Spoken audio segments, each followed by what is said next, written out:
Often as artists, it's easy to go chasing for the perfect brush, to think that if you buy or acquire or just get your hands on the ultimate brush set that you're going to be able to paint like the other people who use that brush set. But often what we get told is that actually it's not the brush. And in fact, you should learn how to paint using a simple brush, the simple round brush. Now, this is often the bane of the budding artist's existence because the round brush kind of sucks. It's kind of awful to use. In this video though, what I want to do is talk you through the basics of how to use the round brush. Not only that though, but how it relates to how you can use any brush and all brushes much better through learning the round brush, and how it'll improve your thinking and digital art overall.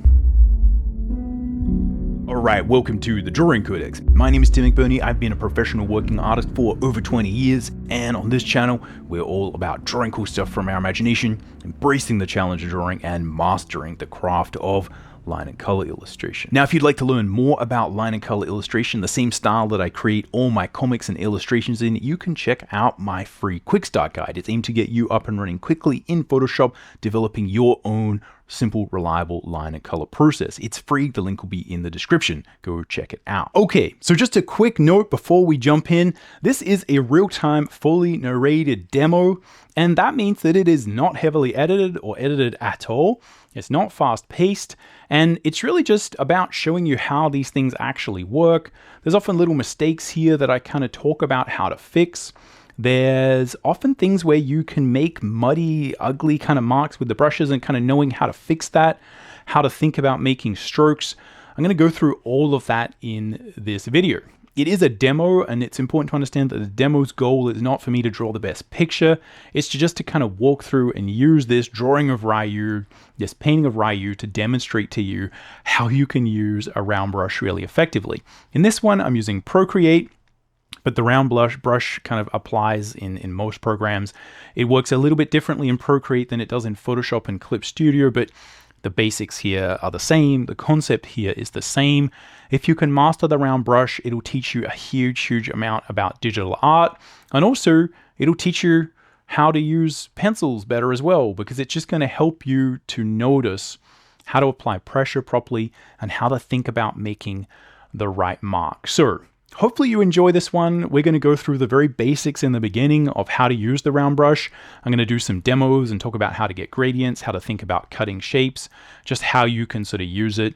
And then we'll jump in and do I think it probably ends up about a 2-hour demo, kind of applying those things to drawing something I really love, which is Street Fighter characters. Okay, let's jump in here. So we're going to draw RYU and look at how we can use the round brush in real application. But firstly, let's unpack some of the basics of how this tool works, why it's so important, and why so many people say, hey, all you need is the round brush. Learn to use the round brush no matter what program you're using.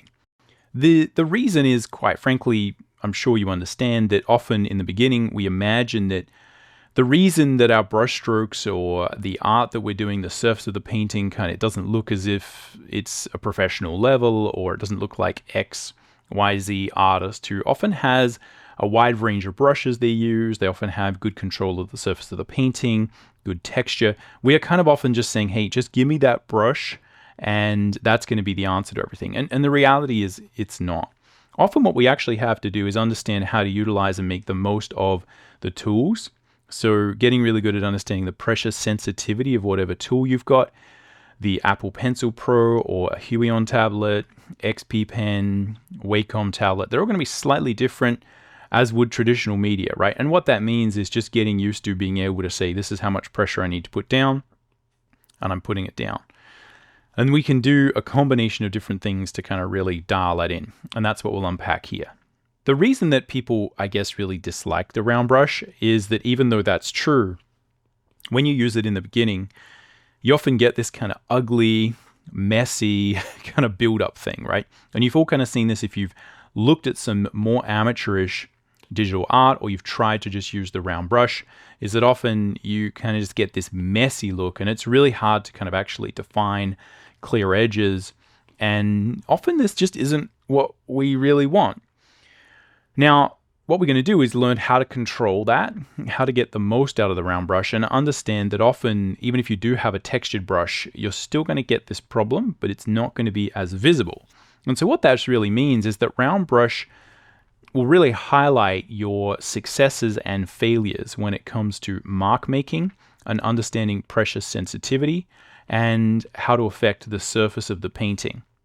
It's also really simple, so you kind of don't need to worry about, are you using the right brush? We're just using the round brush, and you should be able to make something pretty decent with it if you understand your foundation, etc. So again, it's a really important point, is that often with the round brush we see this, but when you have a nice textured brush, the texture kind of often covers this up. The same when it comes to blending.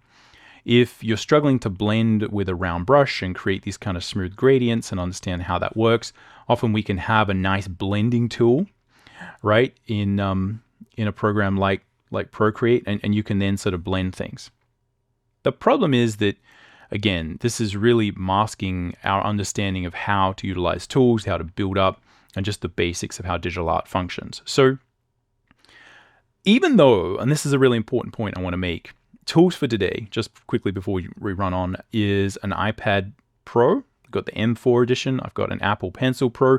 And what I'm going to be looking at is my trusty Capcom Design Works art book full of classic Capcom art, both concept art and production art and promotional art, etc. Really cool art book. You can see it has been well worn here. And what I just want to point out is, like, although this is often what we get as beginners and we kind of want to then smooth and make everything look really polished and professional, actually what you find is that if you look here, you can see that there's actually quite a bit of that kind of textural application of the round brush in some of these Street Fighter designs. I think you can see a little bit of it here. And a lot of this is through build up using blending modes with the round brush. But I think it's important to understand that part of this is your ability to get texture with a very simple tool. So there's a couple of good examples of this. I think this is probably a decent sort of example of some of that, where you can see the overlaid kind of round brush and simple kind of application creates some really interesting texture. Sorry, here we go. See if we can zoom up and take a much closer look at that. But here again, you can really see that this looks kind of messy, but because the artist has a good grasp of foundational ideas, the rendering's kind of good. Like that kind of messiness it's not the worst, right? You can see there's a lot of that sort of build up overlap, right? If you kind of understand what you're doing, this is not the worst. And we can also see that, there's plenty of examples where often I think what we want to do is render and make things a little bit more shiny, smooth. But also you can get really fun, cool effects, right? I'll see if I can find there's some really good examples of this, right? I think this is one of the best examples of it here, where you can see, it's obviously not concept art, but it's sort of more promotional style art. But you can see here, again, there's a great sense of texture with that round brush work here. And I think that is actually an effective style. Now, you may not want to have your entire style like this, but if you can understand how the round brush can give you texture, it can give you so many more ideas and options for how you would get texture with other brushes, even if those brushes come pre-baked with texture, because this is about scumbling, building up, using translucent kind of build up artistic methods. So again, I think there's a lot of skill we can glean from just looking at different ways to utilize this very, very simple tool. We'll come back to this to look at some good examples for RYU in a minute, but let's just go over the basics of round brush technique and kind of what we're talking about here. So as I said, often in the beginning, we are kind of plagued with this messy, ugly, blah kind of thing. So what we want to think about instead when we're doing art is to consider that really what we're trying to do is to be able to create hard edges, to be able to control our shapes, and to be able to create soft edges. So what does this mean? It means that if I actually have the round brush, and I think I actually have my own version of this round brush, but for here, I'm actually just using the painting standard round brush here. But if we have the ability to create a mark with the brush, and then we use the same brush as an eraser, you can see that we have the ability to create a wide variety of shapes. And often when it comes to painting and art and getting different looks, it really is a matter of thinking about how you're going to get a particular shape. And that often isn't just through painting it. So often in the beginning, the mistake we make is that we want to, right, like pick a really small brush and kind of make this shape. But a more advanced approach, and often kind of what we end up doing is saying, well, I'm going to make part of that stroke, but then I'm either going to use the lasso tool or the eraser to kind of carve out, right, and to get the right sort of stroke economy. And once we actually get to painting, what you'll see is often it is a matter of selecting some colors, right, and then cutting back in, right, cutting back out, and using different techniques to kind of get exactly the shape that you want. And the more that you can, I guess, do this, the easier it's going to be to actually get the shape you want. Now, this is often what's called sort of stroke economy, or thinking about as an artist the particular shape that you want that's going to define the form, and then using whatever brush tools you have to kind of get that. And often it is a matter of using one brush multiple times to get exactly the right effect. The other thing that we want to be able to do is, as I said, get hard edges and soft edges. So often the major thing that we're trying to do with a round brush is gradiate, and gradiate smoothly. And what you'll kind of notice is that this really is just a matter of control and understanding what are you blending from into what. How are you transitioning from one thing to another? What color are you using, and what opacity is, etc. So let's go through some basics here.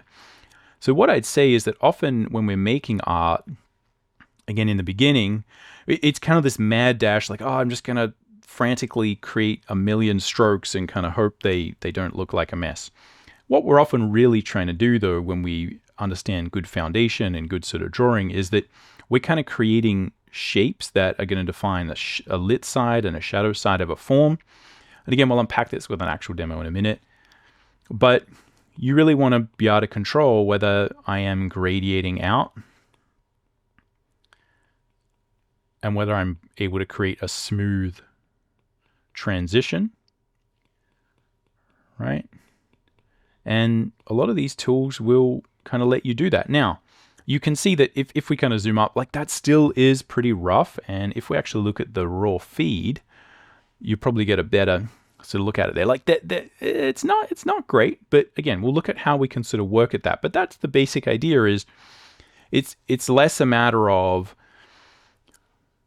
being able to make this clean, right, sort of smooth transition, or sort of use an airbrush. And again, once you get competent at this, you'll understand that a good way to do that is just with the airbrush.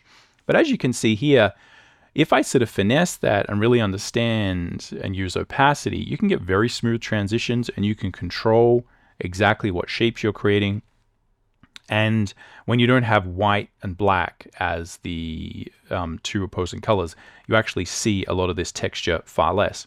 The other thing is that the better you get at this, the smoother you can be with some of your transitions. And if you really sort of build up your capability to just be very subtle with things, you can really get control of exactly how to gradiate out. And all I'm doing is just scumbling. I'm just sort of touching this, right? Just sort of tapping at it there. And yeah, you can gradiate and play around. Now, the other thing to consider is if we sort of look at colors here, let's see if we can pick some contrasting colors so we really see what's sort of going on there, right? So the other thing you have to consider is, like, what are you blending into what? And this is where using the opacity can be really, really helpful. So I can just kind of build up, and the way Procreate blends these colors is very specific to Procreate. Photoshop would work a little bit differently in the way that it's going to blend these two with low opacity. Procreate does a really good job of kind of making it feel a little bit more natural media.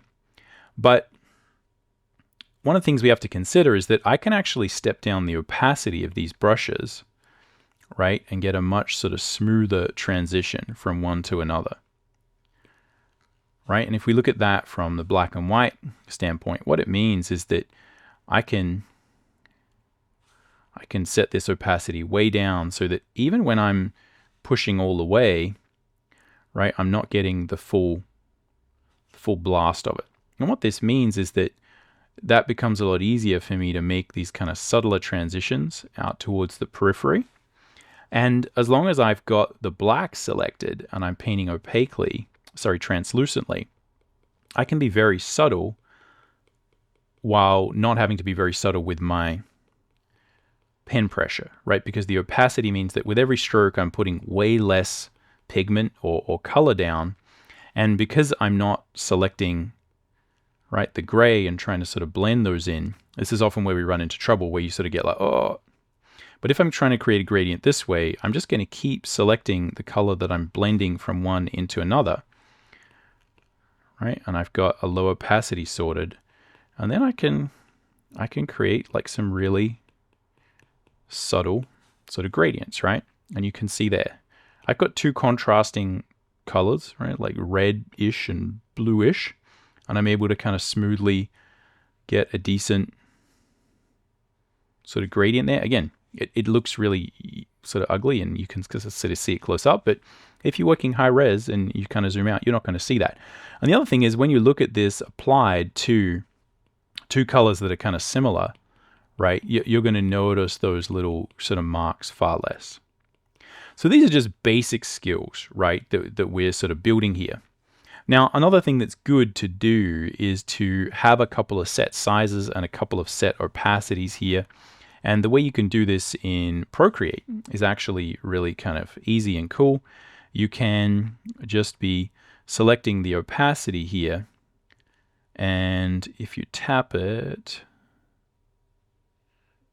right, you can, if you get it right. Well, this is why these tablet things are fussy. Right, so I can maybe set like, okay, let's set 100% opacity, right? Let's set 30% opacity. And you can set, you know, as many as you want. This really comes in handy with the brushes size, because often, right, if I sort of think about me wanting to make lines, right, I can really think about like, okay, what's the smallest size line I want to make here? Right, like is that the smallest line that I want to make? And you can kind of dial this in and maybe say like, okay, I actually want to be able to make a really small sketchy line here. All right, maybe that's going to be, right, like kind of there or something. Let's see if we can lock that in. Next, I'm going to see if I can create a slightly larger one. All right, maybe kind of here or something like that. All right, boom. And this is actually pretty cool functionality, but it is kind of fiddly. So you can kind of see if you have a Wacom, iPad Pencil Pro, you can kind of see the size of it here as I'm sort of increasing or decreasing the size. And you can also see it here. So you can kind of get a pretty good idea of like how much bigger you're sort of making things. Right? And I can kind of just go like, yeah, I want one there. Right, let's also make like a decent, you know, maybe I could do some detailed sort of painting with this. Let's put one there. Right, boom, and then, right, yeah, maybe something that's like a lot bigger for much larger ones. So you can, in Procreate, you can only set a couple of those, but I find that quite useful just for being able to quickly select and have different size brushes. Now, this is more useful when you are creating line work and you want to maybe ink something with the round brush. If you think that sounds a little bit simple, like, do I need some fancy brush to do inking? Like, no. Like, there's plenty of people who draw a whole comic, their whole life is just, all the line work is just round brush, right? It's not going to make that much difference. The skill is elsewhere, as we keep saying. So like, yeah, it's nice to have a nice one with texture or something that kind of really works for you. But if you are sort of drawing, it is good to have that sort of locked in, because that means you're always kind of drawing with the same size of line, etc. So those are the basics of the round brush, looking at how we kind of get away from this thing where we just have this sort of scumbling build-up look, how we think about creating different shapes creatively using either the eraser tool to kind of carve out something that's on a layer, or as we start to blend colors, that often what you're trying to do is kind of use a combination of color selecting to kind of carve exactly the right shape. And that often really the thing that we're trying to do that feels impossible when we sort of run into this kind of choppy, sketchy textural look is that we just can't, we don't have the pen control to gradiate, and we're not using the opacity settings to gradiate as well. And that just means that you can set a lower opacity and be slightly, right, if we sort of go back up here, yeah, you can set a lower opacity, right, and be a little bit less subtle with your pen pressure and your pen personship, and you're still going to get a really sort of nice gradient. Now, the other thing to consider is that you can, as we talked about and discussed, think about different ways that you can add texture and different surface qualities, right, by using some of that overlap and some of that textural quality to your advantage. So you can really get some interesting results by purposefully and beautifully employing some of this build-up, right? And this can actually be something that gives your work a lot of finish and polish and can be part of your sort of finishing, where, yeah, you can get a lot of really interesting textural work just by utilizing that ugly sort of build-up look, right? And that, you know, that might be something that will allow you to get different effects. So the key TLDR here is that the round brush has a huge amount of power, has a huge amount of teaching potential. And it can also be all you really need. Like a lot of really good artists, maybe it's not a round brush, but it's basically a round brush that has a slightly different shape with sort of texture. But because they've learned to go really deep with that tool, they can kind of make it do pretty much everything they want. And I like to call this a workhorse brush. It doesn't have to be a round brush, but using the round brush will be the best way to teach yourself, because you really see when all this overlap is happening. You see when you don't have something dialed in, and it kind of punishes you a little bit, which can be what you need in the beginning to really be disciplined with your approach to kind of how you try and get a particular thing happening. It also, as we'll look at in the demo in a second, really makes sure that we are thinking about what we're doing. Because what this shows, and this is this thing that often, again, as beginners to digital art and art in general, we're kind of faced with this kind of messy overlap, like, this looks awful, this doesn't look like anything. Often this is because we're not thinking about what we're doing. We're just like hoping that if we apply pen to the surface that we're going to get something to happen. And the reality is we often need a plan, we need to think about what we're doing, and we need to approach this systematically, which is exactly what we're going to do now when we have a go at drawing RYU from Street Fighter. So if we look at drawing RYU, let's have a look at the basic design, because I think this is often deceptively simple. RYU is the everyman from Street Fighter, and he's kind of meant to be this very sort of stoic character, or at least this is my understanding of the original kind of lore. He's not trying to be fancy, he's just got a basic sort of white gi, and it's just a very sort of simple, iconic character, but still kind of compelling. And there's a couple of really interesting things about the character design. So we'll do a little bit of sort of talking about facial anatomy, structure, trying to sort of get a particular look for a character, but mostly we're going to just be looking at how to render, how to think about planning, and just the different ways you can kind of use the round brush. So pretty sort of chill demo. And it's important to note, like with a demo, my goal here is not to create the most amazing image. It's really just to sort of demonstrate the technique. So that's kind of what we're doing here. A couple of key items that are good to note about RYU is that, even though, again, here in alpha, he's got the sort of white headband, really the thing that I guess identifies him is that it does seem like in most of these that he has a fairly kind of long jaw. He has like a bit of a youthful face in a lot of these. and very kind of like simple, clean facial structure. And his eyebrows often sort of come up above that sort of headband. So there's a couple of really sort of basic ideas here that we can kind of play with. And yeah, we'll just sort of see how we go. But yeah, really fun character, really sort of simple subject here. I've got the pixel version as reference because I think that's a good idea. Now, the first thing with the round brush to understand is like you can use this for doing line work, and that's probably what we'll start doing. I'm going to pick a really sort of small brush here, and I'll probably just do a simple, this might be hard to see, so I'll switch to the actual feed of the iPad so we can kind of see what we're doing. But yeah, you can just use this as a simple sort of sketching tool and draw. And I do want to talk about this as a use of the round brush because I think it's really important. And it also links us to the idea of digital sketching in general. Let's see if I can switch over to this one. Boom, there we are. And so now we're actually looking at the feed from the iPad directly. Hopefully you can see some of those fainter lines a little bit better, and we'll work here for the moment. Now, the thing with, so what I'm going to do is basically just try and start with a simple male anatomical head block out, and then we'll sort of look at how we'd modify that from RYU. So what I'm doing here is creating my Loomis construction, and I'm defining the sides of the skull here, which make up the brow. I often really like to indicate and exaggerate the cheekbones as part of, I guess, sort of my version of that Loomis structure. Right, and I'm just finding center. So just doing some basic head construction techniques there.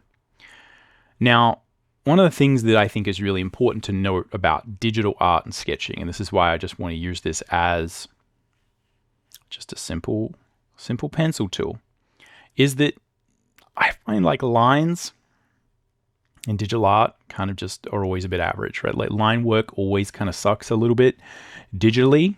And I think it's good to understand and appreciate that often if you look at the fun and the beauty of drawing with pencil on paper, right? That, you know, it's really fun. And often these sketchy marks look really nice when we're drawing in pencil on paper. When we're drawing digitally, what I've kind of always found is that it always just looks a little bit ugly, right? And it's very hard to kind of get these build-up marks, and you do get a bit of that thing that I was talking about where, right, you just get these kind of awful, ugly overlaps. So digital sketching often just looks a little bit nasty, right? Like that's the best way to kind of understand that. And it's good to maybe not look for, you know, the best kind of line work and sketching from digital tools, especially if you are trying to actually construct something and go to that next phase. So that's what I'd say is, like, for me, ever since I started drawing digitally, I've kind of understood that it's really hard to get this to look great. And that's just the reality of digital sketching as far as I'm concerned. So, you know, don't worry too much if your line work that you do traditionally looks way better than the line work that you do digitally. I've always found that to be the case if you're looking at, you know, really trying to create line and color work. It is a means to an end. All right, so I'm just doing a basic sort of head construction here. And what I'm doing is I'm using a very simple, reliable process here. So for me, again, you know, I haven't drawn RYU a whole bunch. I don't have a lot of that committed to Visual Library. But what I'm doing is I'm doing a construction phase. And what this means is that I am really going through and defining the center line. I'm making sure I get a lot of this structure right.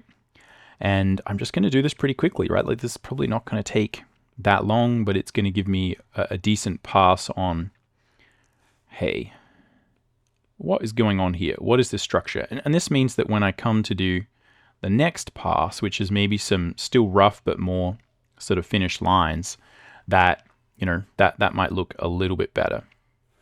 And this means you can have a phase where things are ugly, I can focus on structure, I can focus on construction, and even though I'm doing this as a demo, I have this place to play where I can think about like what is RYU's general vibe, like how can I get these proportions right, and even though I've got all these kind of lines everywhere, right, this is going to help me. And it also means I can do things like draw through, right? So here I've got this headband that he's got. Boom. Boom. Right? And there we go. And I can kind of draw that through, right? We can erase it. Right? I can find that line. I can find the center. Right, away we go. So here I'm going to see if I can kind of maybe have this shoulder here. Boom, boom, boom, shoulder here.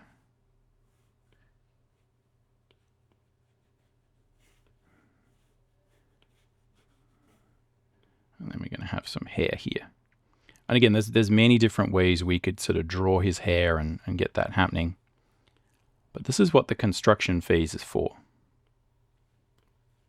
Right? This allows me to be sort of sketchy.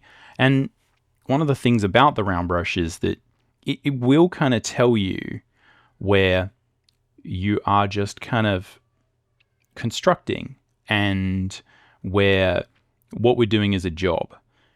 I find one of the real challenges early on is if you do pick a brush that is meant to feel more traditional or has that kind of nice sketchy feel, and is that often then we focus less on constructing the figure and sort of doing a job, and we focus more on like, I'm going to get some really nice lines with my sketches.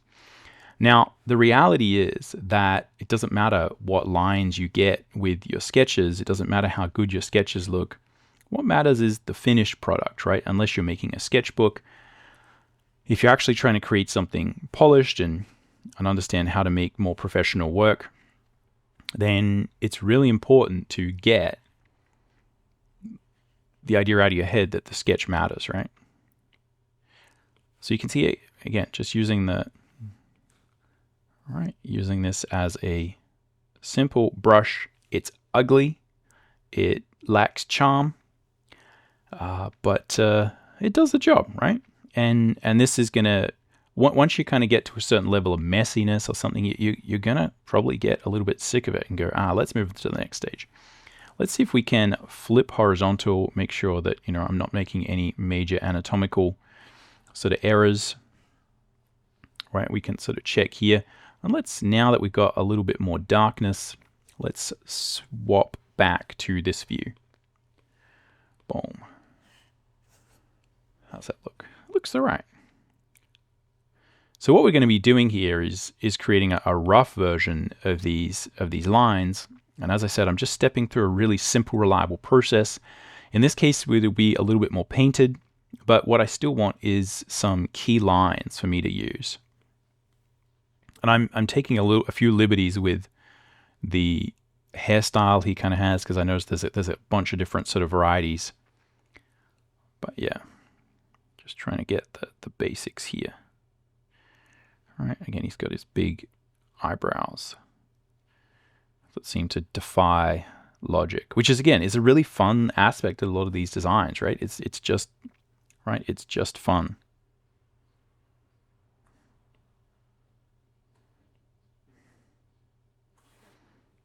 Boom. All right. Now, part of the stylistic affectation that I often have is I do kind of compress the nose up quite a bit, and I leave the mouth kind of down, and this may really sort of drastically affect the look of the character. But you can see here, I've got a pretty decent understanding of the structure. And what we're going to be using is a lot of these construction and structural elements are going to help us when it comes to putting in the planes of the face and actually creating like a proper sort of painted look, right? And this is so important to understand if you're practicing digital art, is that often what we're trying to do is not make sort of these pretty strokes and pretty marks. Often what we're trying to do is really simply basically figuring out where is the light coming from, right? So I have, right, where's my,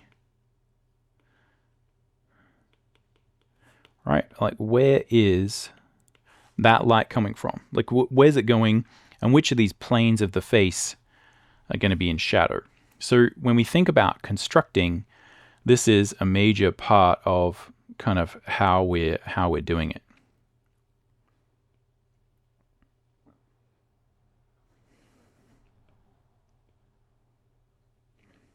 Boom. So we'll see how I go with this.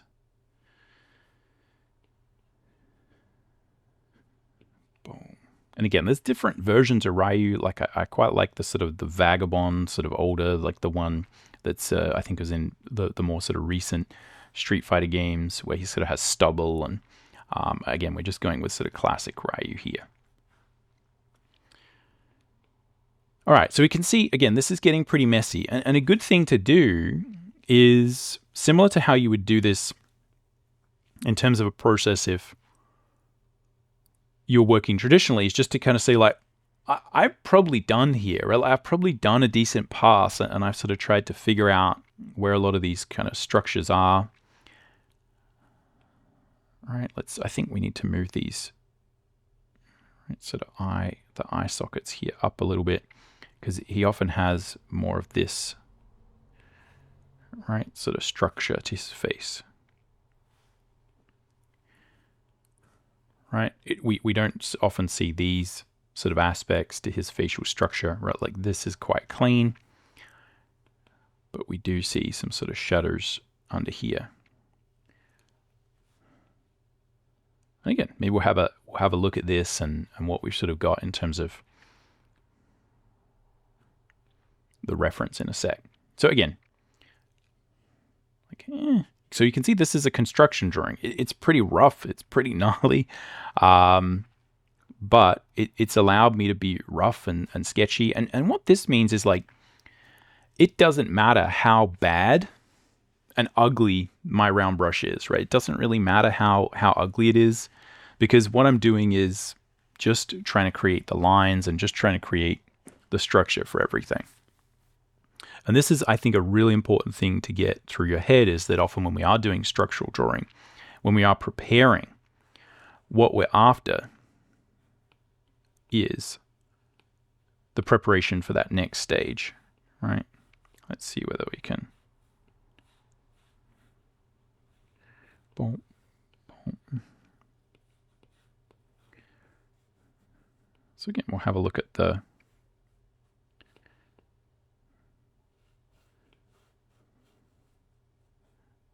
reference here to make sure we kind of get this right. But again, I'm going to be focusing most of my energy here. We don't have to worry too much about this. So let's have a look at that reference and kind of note, and this is always good to kind of step back, flip the canvas, right? Oh man, this is such a cool art book. I always bring this one up on the channel, but again, it's my favorite. I don't know why, like there's so many Capcom art books, but I just find like there's just no bad pages in this old Capcom design works. I don't even know whether you can still get this one. I think you can, but yeah, it's just got like some really cool examples of all of those sort of different classic Street Fighter sort of looks. Again, there's a lot of other sort of Capcom properties these days, like sort of Monster Hunter, etc., that, you know, obviously aren't included, but yeah, just sort of cool old school sort of work. So again, I feel like I'm looking a little bit more at like this sort of RYU, right? Like maybe a little bit kind of older, less of the kind of younger Street Fighter Alpha kind of look. But yeah, again, we'll kind of see. So again, I sort of like that sort of look. I feel like that's kind of what I'm after. Yeah, and I'm not sure how much of this hair to put in there. I feel like that's in the original sort of design, like a lot of hair there, but yeah. So let's have a go at this and kind of see how we go. So the first thing I'm going to do is let's reduce the opacity on this and see if we can create a more finished drawing. Now what I'm going to do is use the trick that I've showed a couple of times on this channel, which is what I like to call the sepia lines effect. So what I'm going to do is create a white layer here. That's not 100% white. Let's see if I can get that more white. All right, boom. I'm going to set this to multiply. I'm then going to clip this to that white layer, and I'm going to clip a transparent one there, and then I'm going to make another layer in here that I'll actually draw on.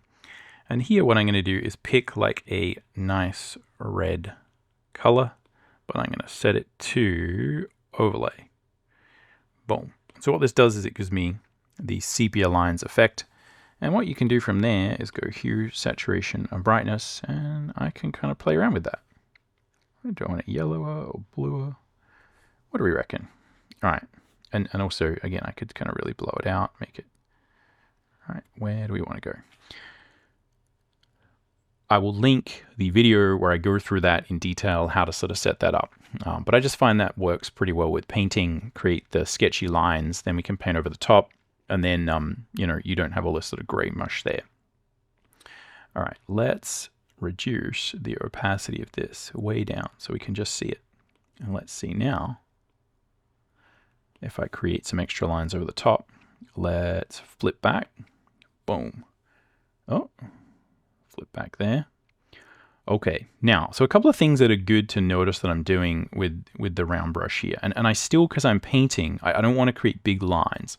Really what I'm doing here is creating some good guides for where I want the color to go. And this is not a drawing demo. This is kind of a how to use the round brush demo. So I'm not going to go over heaps of exactly what I'm doing. But something key to understand is that I have the opacity here set quite low. Now, I feel like in Procreate, the opacity slider here is not linear. So that is like, I'm sure this is like 100% and this is sort of 0, but it does feel like you still get quite a lot of pigment at 50%. It doesn't operate, to me at least, exactly the same way that it does in Photoshop. So again, here, I'm still going to be sketchy, right? Like this, we're going to be doing a painted kind of look here. So I'm still going to be, right, being pretty rough. And one of the other things I'm doing is I'm starting from the middle, which is as a drawing tip, I think is something sort of really good to understand. I am sort of starting from the middle here, and that means as I build this out, it's very easy for me to sort of track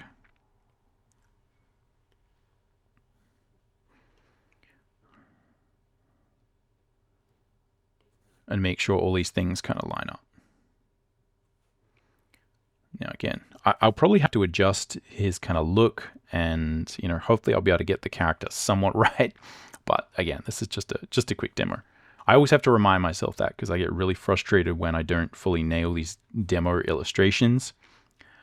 But again, I always just have to remind myself, like this is a demo. Now again, I'm using an eye construction technique that is not very manga-esque. And that may affect the look of it, right? Because often those eyes that are sort of used there are pretty manga-esque. So we'll see how we go. Boom. And again, I'm someone who normally sort of draws things. So, you know, this kind of look that I've got here is very much a line work kind of heavy version of these lines. Someone who's more of a pure painter would probably not do the lines exactly this way, right? They would probably be a little bit rougher at this stage and kind of just go to painting sooner, or they wouldn't start with a drawing at all. Again, this is a painting, a drawing based sort of painting approach where we start with a drawing. So what you can see here is like, now that I've sort of built this up, like I kind of have a pretty good understanding now of what what is underneath this structure. And so what it means is like, yes, I need to kind of put in some indications of some of these sort of different marks and stuff. But a lot of what I'm going to be doing is kind of remembering or looking at that sort of first structure that I had and using that as a way to like fill in some of the details. But here I still feel like I haven't quite got the structure right here, right? So if I kind of look, it feels as if, let's see if we can, let's hit the reference and see what we can see of RYU. Again, I normally just sort of do whatever I'm doing. I don't really focus too much on actually looking at reference when I'm drawing, but in terms of sort of trying to match the character and get it sort of looking at least decent. You can see the old school stuff is like, he just looks very much like an average kind of dude, right? But yeah, he doesn't really have those kind of cheekbones that I'm kind of adding. You can see with the, right, like this kind of look, which I think was so Street Fighter 3 promo art. Yeah, he has a little bit more of that. So he kind of does have this sort of broadness to those, but there's not a lot of articulation there. So I think this might be a little bit more of me putting my stylistic affectation into the work. So maybe, let's see if we can maybe just indicate that. And I'll work that out in the paint, right?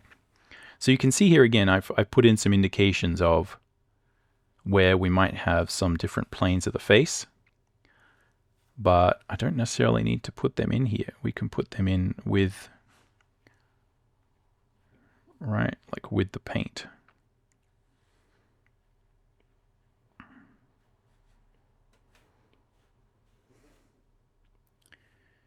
Boom.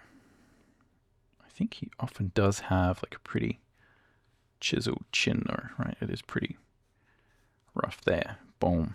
All right, so there we've got some rough indications of what we could do with the hair. Right, got this indication here. Draw the ear. And again, I'm drawing my sort of version of cartoony ears, which we'll see whether that kind of really plays out. Right, got this jawline here, which is going to be pretty important. Zoom out a little bit. Boom, boom. And we'll look at some different techniques that you can use to render this hair differently, right? We could do it like a sort of anime look. I could blend some of this hair out. We could lose some of the edges. We'll see. All right, boom, boom. Okay, so we got this headband coming on here. So I'm just repositioning that a little bit. Right, boom. Headband under here, just sort of indicating where it would actually go. And then let's see if we can put in these eyebrows. I feel like eyebrows go in and out of fashion in a major way, right? But I like that these are a fixture of the Street Fighter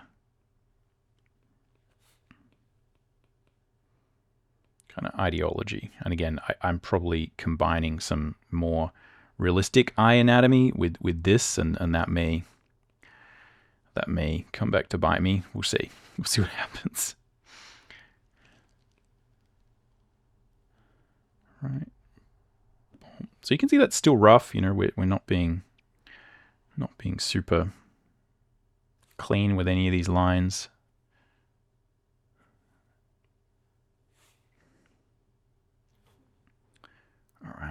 let's go put in these neck muscles. And let's have another look at that sort of costume. See if we can get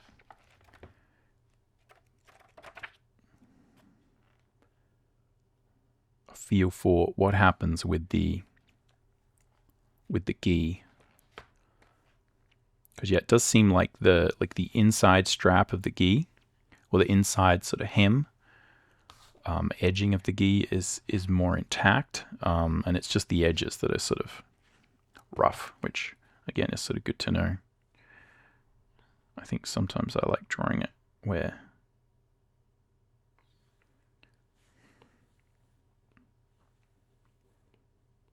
both are kind of rough.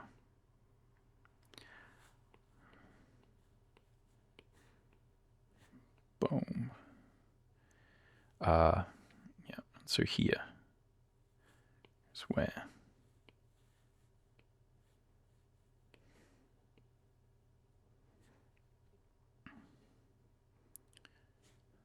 and if I was doing this as a real sort of line and color process, I'd be a lot more careful with these lines, right? I don't have to be too careful with these lines because the goal is not to create like finished lines here. The goal is to put down some lines that we can paint with. And often, again, what you want there is like for the lines not to get too involved from my sort of experience. Okay, so here's that kind of shoulder.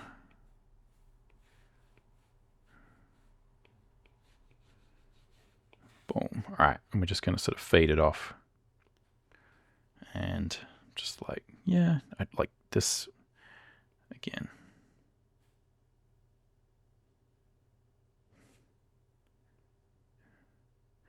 Just need to make it clear, like this shoulder is probably going to be pretty epic.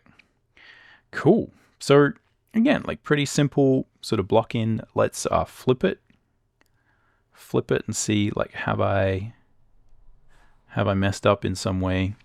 Let's look at it more front on. Yeah, I think that'll do all right. It's just so important, and I always skip this in these demos, like really looking at it from a good angle and making sure nothing's sort of too messed up. Like, you know, here I'm kind of looking at it and I feel like maybe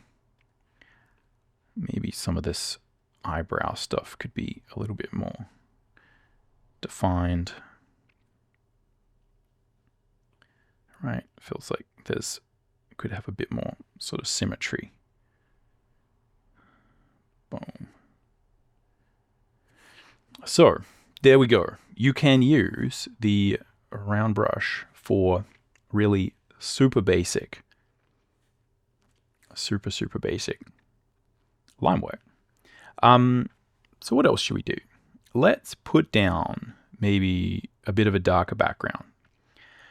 I'm going to try pick something that's a bit more on the blue side, and I'm just going to lay this, right? Let's lay this down. And this will be our kind of background. Now this is where like having some nice scatter brushes or something to kind of really work out the texture can be good. And also this is where it's like, oh yeah, make sure you actually sort out the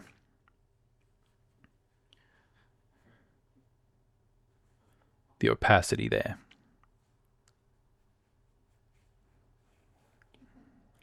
So we can start by thinking about, like, okay, I want to make sure we kind of have some, right, some like interesting kind of shapes here, or at least this is not completely unconsidered.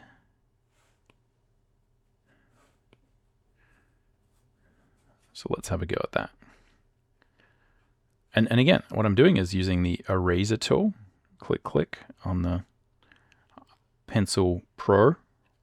It's the Pro Pencil, the Pencil Pro, the whatever. I forget what this thing is called. Right? And I can chop away at that. Like, why is that important? Like, why not just kind of select the white and sort of paint into it? There's no real reason. This just is a little bit sort of cleaner, and it's good to practice that. So that's the background. What I'm going to do here is make a new layer. and we'll just block in the basics of the character silhouette. And so, you know, not unsurprisingly, I just need to make sure that let's pick a skin-ish tone here. Yeah, so let's just see if we can get the outline right here. Now, this is also a really good way to master pen pressure and brush sensitivity, is if you are doing this kind of block-in phase, to make sure that you do it by hand. Often, you know, when I'm working professionally, I do actually try and automate some of this with selections. But one of the best things you can do to kind of practice pen pressure is try and pick different brush sizes. And exactly what I'm doing here, see if we can, let's get the brush, see if I can actually kind of hit that edge of the line. This is really good pen control. And I actually find if you are doing line work and you're having to kind of flat it, even though it seems like a huge pain, it can actually be one of the best things to do to really kind of take your actual drawing, right? Like your hand-eye coordination to the next level. So you can see again, that's looking pretty sort of day glow. Let's go back here. And so now I'm like, yeah, look, I probably need to select a smaller brush now in order to get that. And this also is going to teach us like how to get some of these lines. So this is where actually, if I wanted to get that line there, I would be better off going over there, then selecting the eraser and kind of erasing out and carving that out. You can see there, I got that a lot quicker, and I'm actually it's a lot easier for me to do that as opposed to me going in there and kind of doing this sort of paint by numbers thing, which often means that, and we'll get to this later as we look at some different sort of strokes you want to make, maybe with the hair, often doing it this way is a major, major advantage.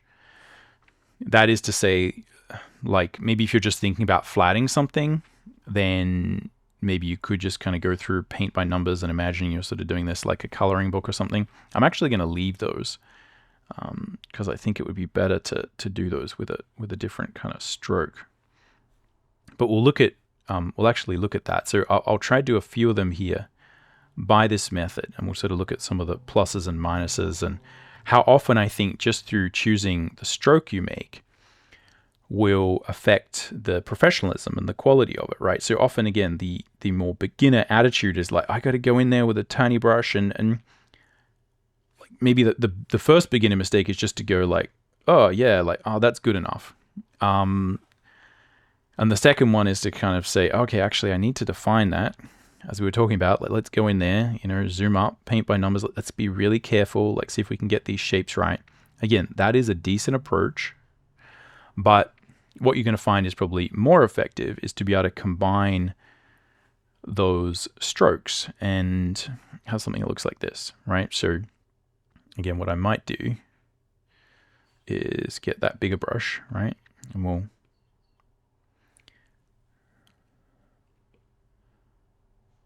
right? And then I'm going to think about like, okay, how could I, with my eraser brush, go through and get the right marks, right? And this is where, again, you may have to be a little bit more experimental. But I think what we'll find is if I kind of do it and combine some of these marks, what we'll probably find is like some of these are going to be a little bit more interesting. And you can combine and layer these concepts, right? This is where you really get interesting effects where, you know, now if I hide, boom, that, you can see I've got some slightly, you see how this is just very, like it doesn't feel like hair. The shapes here look very much like I have gone and drawn that shape. Whereas here, I've got some interesting shapes that kind of couldn't be got without doing it that way, without sort of cutting and carving and stuff. So again, this is really important to understand. The round brush will teach you this because it's so limited, and it'll teach you to be creative. Boom. All right.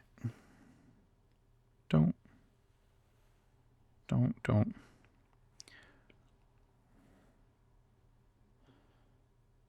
And as I always go through these demos, I always have to remind myself, look, that Tim, this doesn't have to be the fanciest drawing. It's just a demo.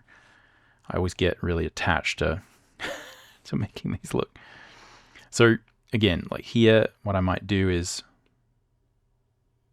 right, just kind of focus on the flow. You know, let's get this flow happening, right? Let's get this flow happening, right? Then let's,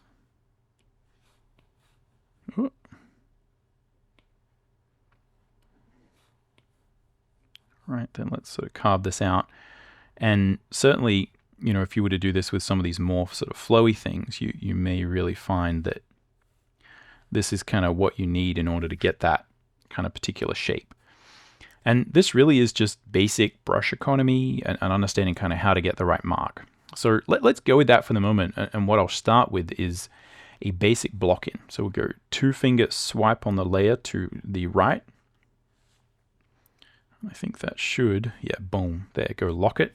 And what we can do now, and the way I'm going to sort of work, is to put in some flat colors. So what I can do is try and this is often like a really sort of simple way of doing it. Let's make another couple of layers above there. Let's do clipping mask, right? And here what I'm going to do is put in some of the basic colors that are on his skin, right? I.e., let's go through here, add this headband, right? And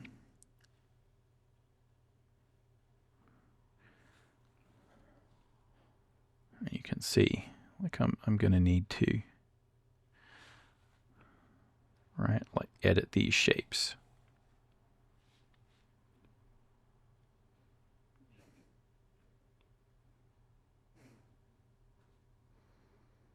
But also, you know, what I'm doing here is thinking about layers, thinking about how to sort of structure some of these flat colors, how to get sort of interesting shapes that maybe would be hard to get otherwise, right? Like sort of getting all of these shapes would be quite hard if I was doing it just by sort of drawing all those. But here,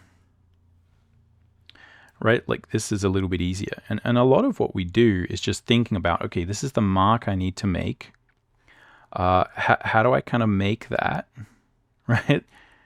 And yeah, again, here I might say, let's try and optimize for that, right? Then let's erase that, burn. So again, the more advanced you get, you may not have to sort of play around with these things quite so much, but in the beginning, thinking this way and thinking about maybe how do I optimize for the layers, how do I erase or not erase, like this can be really, really useful and really a major part of kind of how things work. So here, let's put in the white ghee.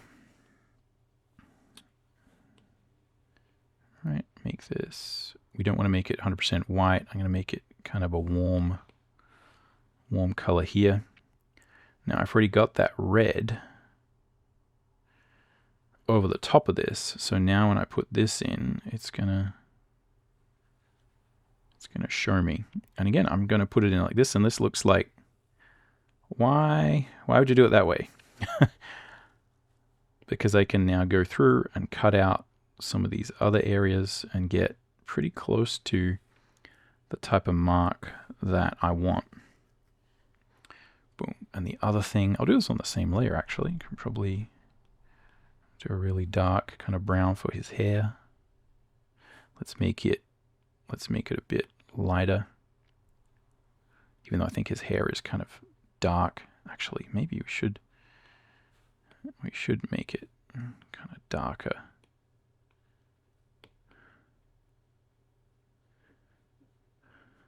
Boom. Right, put that under there. Again, let's erase out. Get some of those shapes. Again, let's see if we can do that same job here.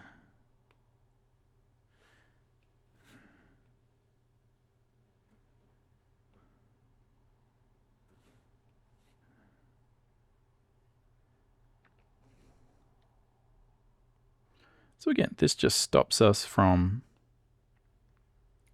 falling into the trap of trying to paint all of these marks. And the more we get better at doing this, and again, like I draw comic books in the line and color style as a general rule. Like that's kind of what I'm doing all day, every day.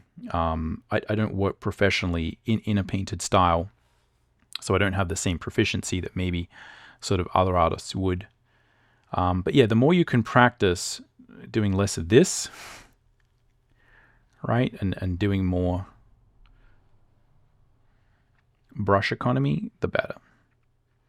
So yeah, let's get these eyebrows happening. Oh, lost that one. And what I'll actually do is go through and make sure we erase some more of that red. Right. Boom. All right, let's select the red layer. Let's see if we can erase. Now, I just need this as a block in, right? Like, again, this is not finished anything. This is just blocking in the shapes, thinking about getting the right colors where, and, you know, the rest of it will kind of come later. You know, and again, I can also, if I'm on this layer, right, we can think about maybe modifying those shapes for the headband, right? Like maybe we don't need to see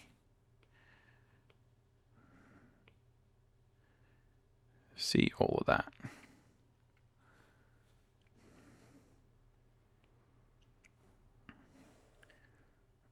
Maybe at the back we do. Anyway, let's have a look at that. That's probably pretty good. Let's see if we can put this in, and probably here. I don't think there's any headband there. Let's go here, right? Erase out.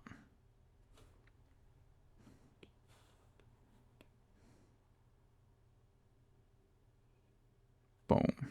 And yeah, I think we're pretty close to at least look like a decent kind of start. Let's think about putting in some whites for the eyes. And this is just a very basic kind of flat color pass, right?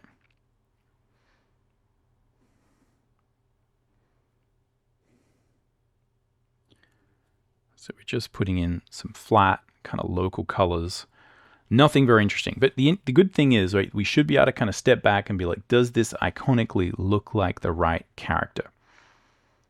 It obviously has my stylistic affectation here, so it's not, you know, 100%, you know, going to look like a Street Fighter character, right? You know, I'm using a couple of tropes that I normally do for my sort of comic book stuff, but yeah, it's probably good enough to start. So I've also, because we've sort of built things up this way, you can see the line work is fairly faint. It's not really that important. And the last thing I can do here is actually just kind of play around with and modify that skin color to make sure that it's right, the right sort of tonality for kind of what we want. So I'm just going through and looking at what I can see here.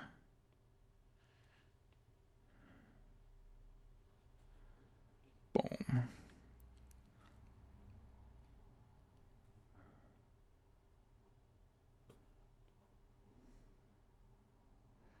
And again, you could kind of select from there if you wanted. I'm just sort of getting my own sort of color, but again, if I undo, yeah, that just looks a little bit more sort of natural. So what we can do now is I can actually, there's probably a billion different ways you could create this sort of different process, but I'm actually going to try and render a little bit of sort of the skin separately, so that, you know, I'm not sort of going over things. And I'm just going to pick we could actually do that on that layer. I'm just going to pick a darker sort of version of that, right? More red. Right, let's pick a bigger brush. And this is where also like a really good sort of technique and tip you can use is to firstly think, where does my shadow go? Like what is happening? And I'm going to have light coming here, right? Which means that we are going to create roughly a shadow here, right? So all of this is going to be in shadow.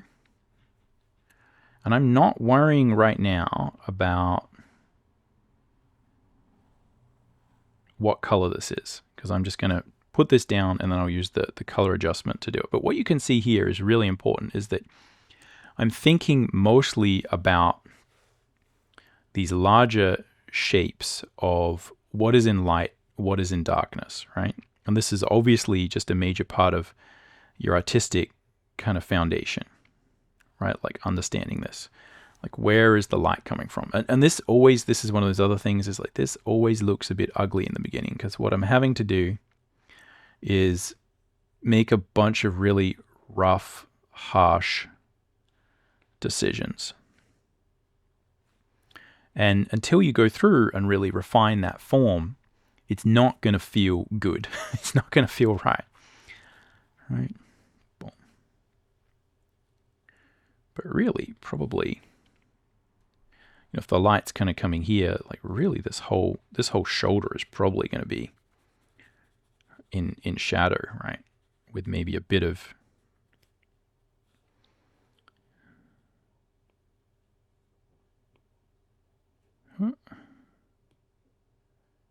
oh yeah, that's right. I decided not to. So now I have to, because I haven't got it on a separate layer, it's going to be hard for me to color adjust it. So I probably what I should have done is draw that on a separate layer as I was going to, and then I could color adjust it, whereas I'm kind of stuck here with what color I've got. But I think this is actually, that color is actually not too bad. But what this means is I'm just going to think about, I can't use the eraser to sort of cut into these shapes. But if I could, I'll show that with some of the other sort of materials here. But if you could, that will make your life a lot easier. And also, creating a whole bunch of layers like this is, so I've got a different layer just for the skin, right? Makes it very easy for me to do this. But that's not always something you're going to have access to if you've got a million little characters, or, depending on what your kind of process is. So yeah, you do have to kind of really consider how you sort of set up your layers. But again, this is mostly about how to use the round brush. So what we can see here is I'm doing a lot of really ugly basic work. And this is where, if you're just starting with kind of digital art, or you're trying to understand how to use these tools, it's like every phase has its ugly bit, right? Where things aren't going to fully work, right? Things are going to look a little bit ugly, a little bit nasty.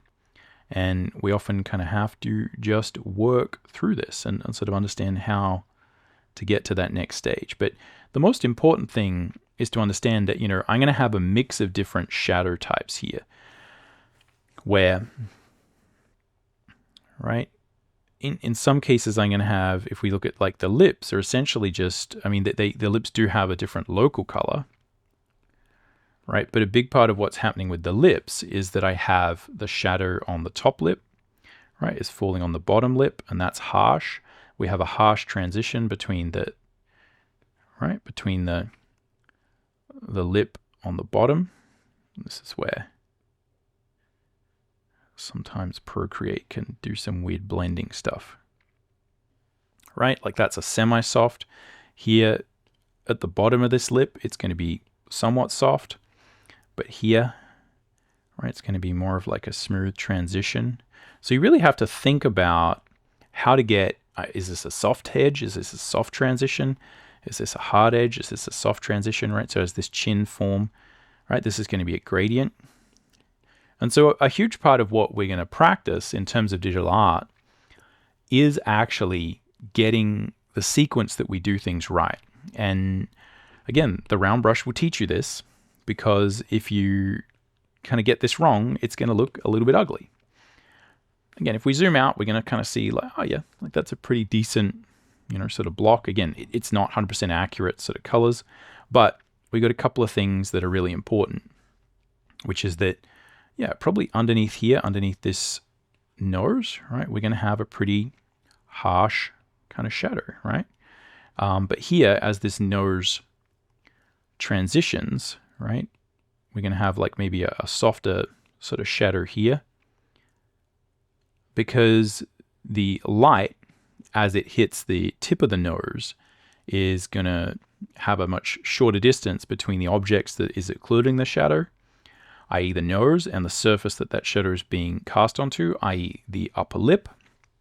And over here, we're having a much further distance between the object that is casting the shadow and the surface. So typically over here, I may or may not, again, depends on the light quality, get like a more diffuse, softer shadow. Again, and that may sort of join up here. But we're going to have this kind of harsher shadow here under the nose. And again, I'm being super stylized with the way that I'm kind of, you know, representing all that. And again, we're just having fun. Not a lighting demo. This is a how to draw with the round brush demo. Here again, oh, let's try and define the tip of that nose. Right, and this is where again, like now I can start to step down a bit smaller and say, let's see if I can carve out these basic proportions. But one of the key things here, I guess, to understand and something that will kind of really help you with your digital art is to just look at the sequence with which we're doing things when I'm really thinking about creating a gradient, when there's a hard shadow, right? So here, this is probably more of a gradient, but up here, this is a hard shadow. Again, the idea is this, right? That should really be probably a hard shadow going around this way. And again, this is not super realistic, but hard shadow, right? Being cast by this ripped arm of the gi, right? Wrapping around the form. If I did this without this silly little trying to draw that shape, it would probably be a lot more dynamic and more interesting. Or if I zoom up, I can also change a lot of the dynamism of this. But you know, you can see this is very close, so I'm getting a pretty nice sort of sharp shadow, whereas this is going to be really diffuse. And what I'm going to do here is just sort of edge up on this, right? See if I can get more of a gradient. And I'm going to try and be systematic with how I do that. So I'm not going to pay too much attention to this, right? So I'm going to gradiate out and I'm going to allow myself to create fuzz there because I know what I can come around and do is clean that up. So this is where, again, thinking about stroke economy, the sequence with which you do things is really, really important. But these are where you can just practice these skills. I can practice my ability. Right, let's zoom up here and really sort of dial this in, right? Like how, and you can see if I kind of scumble around lazily, right, I'm going to get sort of decent results, but I'm going to be able to get, sort of really soft, sophisticated sort of gradients there. If I kind of zoom up, really try and be clean and clear about what I'm doing. And yeah, I've just got the round brush, but I'm able to create harsh transitions, soft transitions. And if I think about the sequence with which I do it, I'm able to control those a little bit better, right? So again, it's not masterful in terms of like, you know, this is the best shading, but that's a good example of how we can think about using the round brush. And then I can think about maybe like adding a little bit of rendering here or there to kind of indicate some of the musculature. We will go in with another pass with some darker lights in a minute and see if we can kind of tune that up. So again, nothing fancy. It still doesn't look very good, but I've laid in the basics for kind of what I need. Now, the next thing that I can do here is to just, you know, probably block this in by locking those two. Oh, let's see if I can. Come on, guy. It's not going to let me lock it. There we go. Boom. So yeah, let's do the same thing. I'm just going to pick a darker color. Right, see if we can get some, right, some simple kind of rendering differences here and start to think about these shapes. And because I've got all this stuff on sort of separate layers, right? You know, it can be pretty, and it can be pretty sort of rough.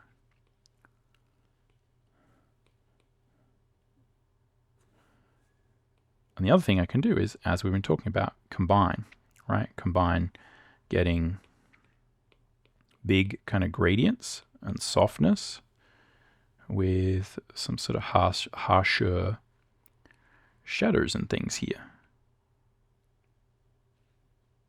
Boom. And, you know, again, this is still pretty, still looks pretty rough to me, but that's a really good sort of start to blocking this in. I can also start to think about like, oh yeah, this looks like this is going to be in shadow. Right, let's kind of darken down that eye. Let's darken down that a bit. And yeah, then we sort of got, again, it's getting there. It's still sort of rough, but that's how we could use that round brush to block that in. So next up, I'm just going to take a little break, but next up, I'm going to hit this red bandana. Okay. So with our bandana here, what we can do is just use our layer system to help us with this. I'm going to hit that red, and then I kind of just want a darker version of that, and probably I just kind of eyeball it, right? We can now utilize the layer structure that we've got to help us get more interesting shapes. So once you kind of have those shapes locked in via those different layers, then it allows us to get, I guess, an even more interesting array of different shapes going. Because now I can use the boundaries of that to help me, well, to help me get more distinct shapes now. This is all in shadow. So if I hit that, what I'm going to do is make those lights way, way darker. Also, we can make sure we put in some shadows here. All right. And boom. That's like pretty good. I'm going to add a little bit more to this over here. Just see if I can push some of these darks a little bit more. Just underneath the headband, right? So just hitting the bottom of it. You can probably see this better. Boom, here, because you can kind of see what I'm doing. But essentially what I'm trying to do is just kind of hit underneath that bandana there. And that's going to give me what I need, right? Also try and give it a little bit of dimensionality there. But, you know, like pretty basic. Let's see if we can push some of that. All right, and over here, I think we probably should go lighter there. Again, I'm going to try and create like a little gradiated mark there. And that is going to give some texture. But it's also going to be a pretty good way to start off some rendering if I was to do some rendering. Here, what I can do, let's undo that. All right, let's really try and hit this side of that cloth, right? Give it some dimensionality. And we could probably do the same here, right? Give this some dimensionality. Oh, hit that. Boom.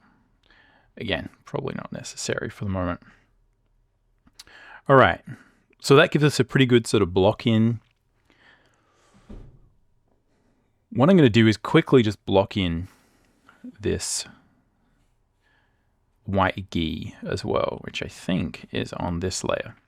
So here, again, we're just going to go for a darker version of this, slightly less saturated as well. And because I'm just thinking about where these, I'm not sure whether that's That could probably be a little bit darker, actually. Yeah. Because I'm thinking mostly about shapes in the beginning, a lot of the like strokes and the interest of the stroke doesn't really matter. I'm not trying to create some really interesting marks in the beginning. I'm just trying to block in and say what would be in shadow versus what wouldn't be in shadow. And if I do that effectively, then we should get something kind of emerging.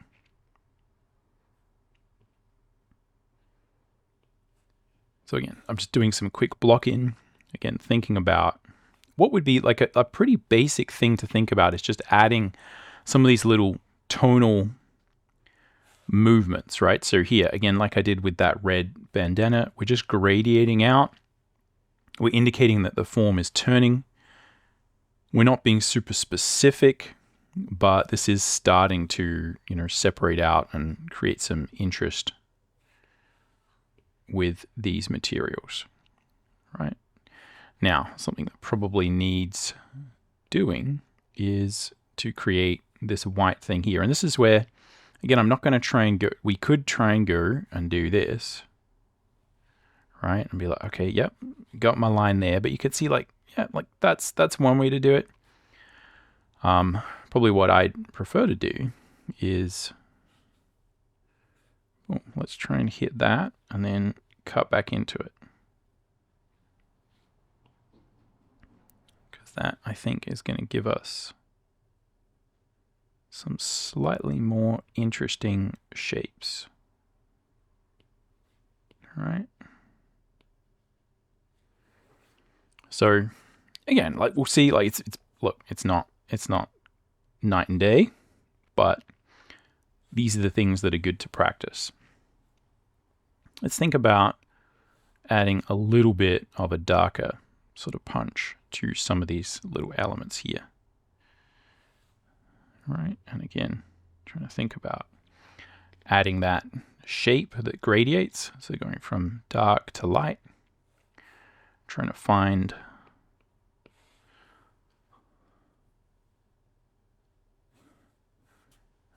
just a little bit of something there.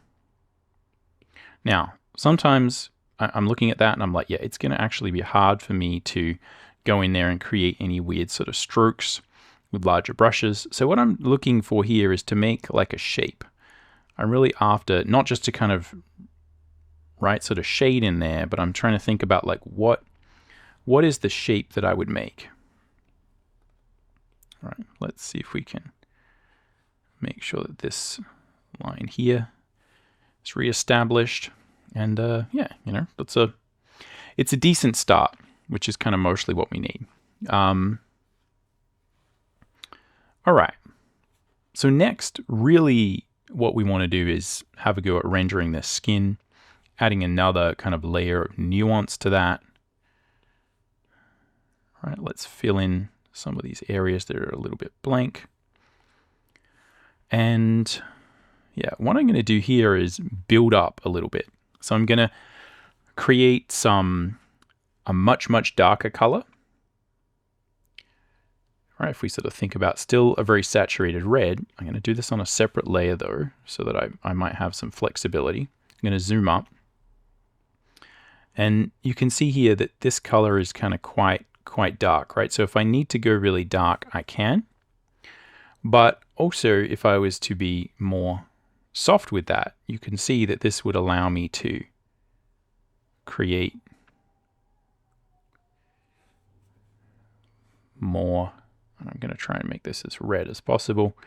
Just get this kind of balance right. Right, and I'm just after something that's going to allow me to translucently go through and add a bit of extra detail here, a bit of extra detail there. I'm going to use this to build some form. And mostly what we're dealing with here is just allowing us to turn the form a little bit to create some ambient occlusion, or, you know, like I'm doing here where we've got these ear shapes. right? I'm probably going to have a bit of occluded space beneath this ear. We could have the nostrils here, where we're going to have some occlusion there, right? Probably in a couple of places on the lips, right? We're going to start to get a little bit darker. And this just allows us to give way more, and the same around the eyes. This allows me to kind of build up. And using this technique is, and you could keep painting the whole thing in the same way we sort of have. I'm just showing some different techniques and ways that you can utilize the round brush here.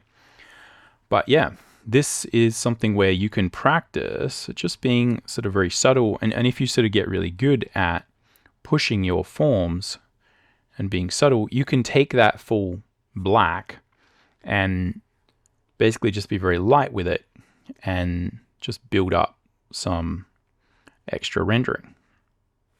Now, one of the challenges here, and I could probably create a slightly larger brush.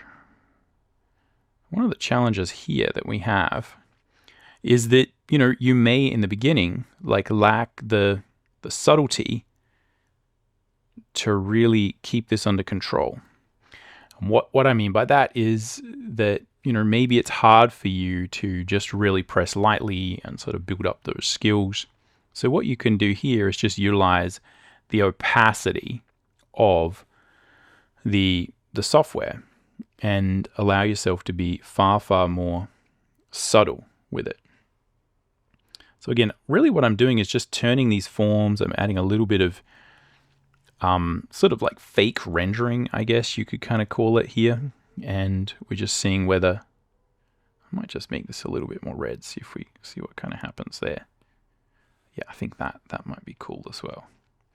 But yeah, if you're finding it hard to create that kind of subtlety, or you're kind of looking closer and you kind of notice that like when we zoom up, right, especially if we kind of view this in the actual kind of program, you can see this is where we're starting to get some of that brushiness, right? And this can either be really, really annoying, or it can just be texture. But what you'll find, actually I think we do need to go a little bit darker with this. What you'll kind of find is that, like, as long as you are being logical with this, and as long as you're building up gradually, that kind of messiness won't matter quite as much. What you're really going to notice, so if I sort of scumble around here, you can see I'm kind of trying to build up some of those forms around the cheek. Right, boom.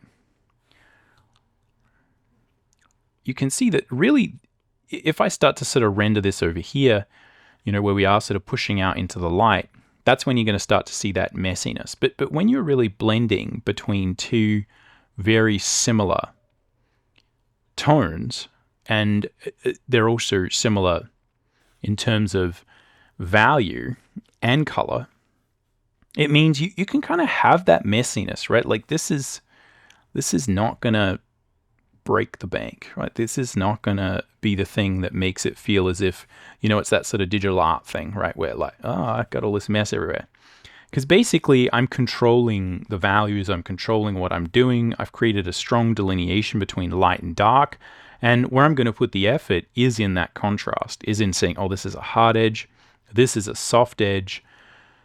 Exactly what's going on there. I'm going to pay very close attention to those halftones as we sort of transition from shadow to light. But once you're kind of in the shadow, what you'll kind of notice is like, as long as you sort of get the values right, and as long as you have a pretty good idea of what's happening with the form, you can start to get away with a lot more roughness, or at least that is kind of what I find. And I think what you tend to find, another reason that the round brush is kind of really good at this, is it is going to sort of tell you where your values are good and bad. Because if your values are kind of not nicely sorted, right? If your values are kind of messy and you don't really understand what's light and what's dark, then like none of this is going to work very well, right? Like this is just going to start to look like a sort of brushy mess. And that's because often what you're seeing when you look at sort of strokes that are like in the wrong spot value-wise, is that you're really seeing that those strokes are confusing the form. Whereas here, because I'm just building this form, and we can see now, like if I kind of zoom up, right, you can see there's some texture there, but it's very subtle, and I'm just kind of pressing lightly, and I'm just going to go around. Now, as I said, as I keep saying, one of the things you can do is say, look, I have trouble not pressing hard, right? And, you know, maybe you need to press hard. But what you can do is turn that opacity right down, and this way I can smash the surface of this thing, right? And basically be as like rough as I want. But because I'm making such subtle changes, you're not really going to notice, right? And I can be quite...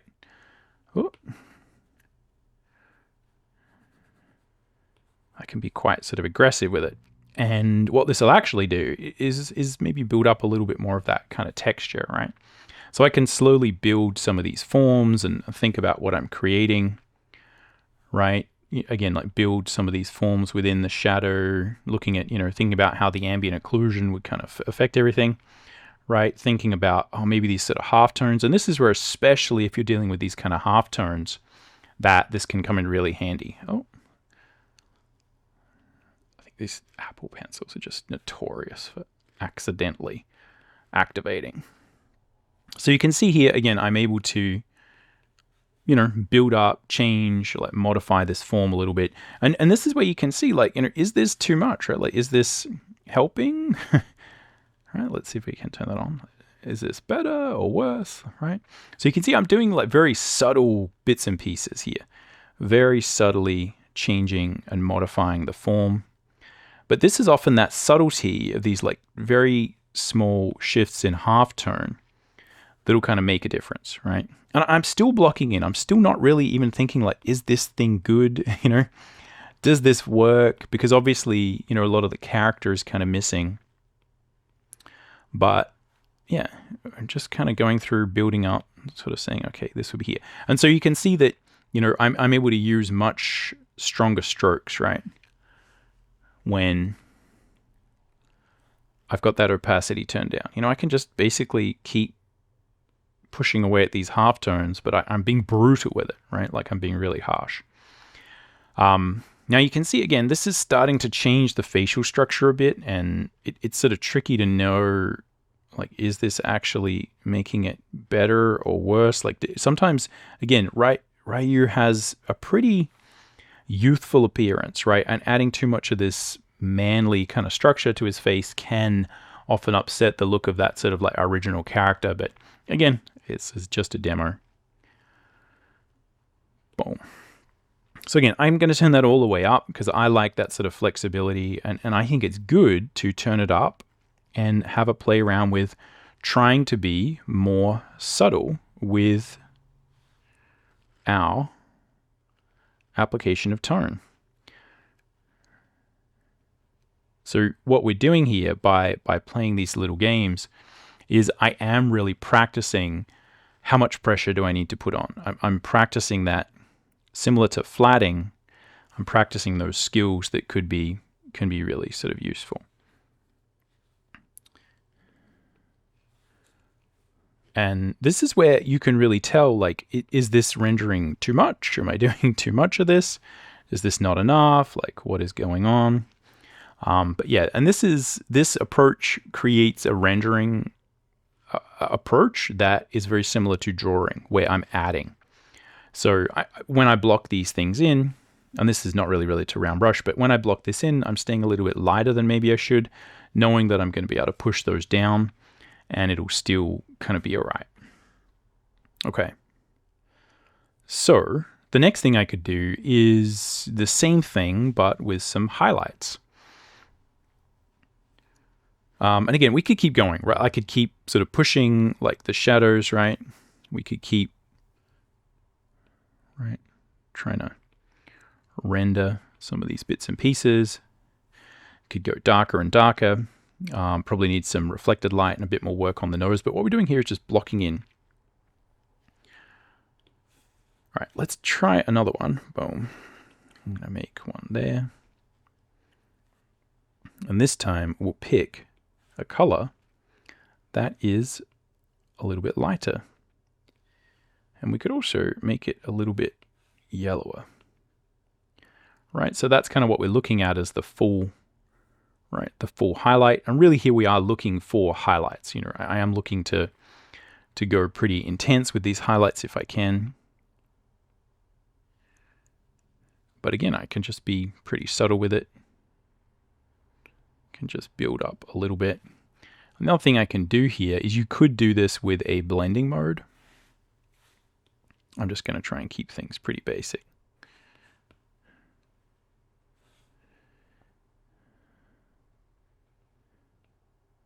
Right? Boom. I'm really just looking for a couple of areas where we're going to want to push those highlights. And this is going to give me a nice sort of base to work with. Just with a little bit more. Again, here we could probably pick something that's a bit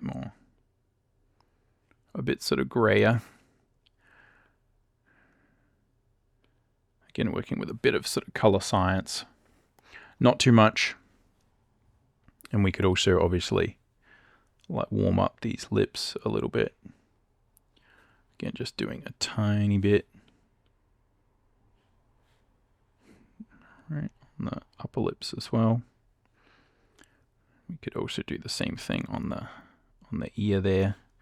Push that up, maybe a little bit on the nose. This is typically what you kind of do. Just make sure that doesn't look too rough. Yeah, and you know, that's probably about all we sort of really need to do. We've got things kind of blocked in, right? Where things are kind of working, and really the next step is to paint over the top of everything and see whether we can clean some of this stuff up. And so now that we got that base, it's a lot easier to practice using the round brush. I'm still underneath the lines, but I can start to think about refining some of these shapes. And this is where, again, it's good to practice and think about, what is that shape that I need? Do I need a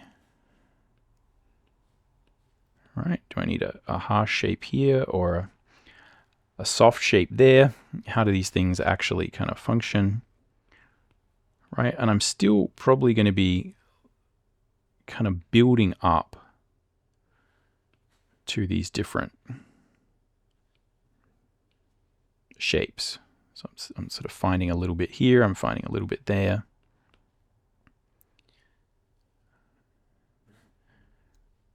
Right, deciding I'm going to paint this in, like this one. Let's come over here and see whether we can.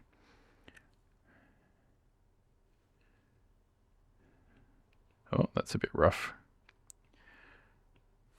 Yeah, seeing whether we can sort of find some of those. This is where it's really good to have a much more zoomed out sort of version of it that you can kind of see. But yeah, basically here you can just start kind of noodling away, right? And do as much of this as you want. Now I'll do a little bit here for this demo, but hopefully this has given you a pretty good idea of, you know, the basic ideas, the basic concepts that we would utilize with the round brush.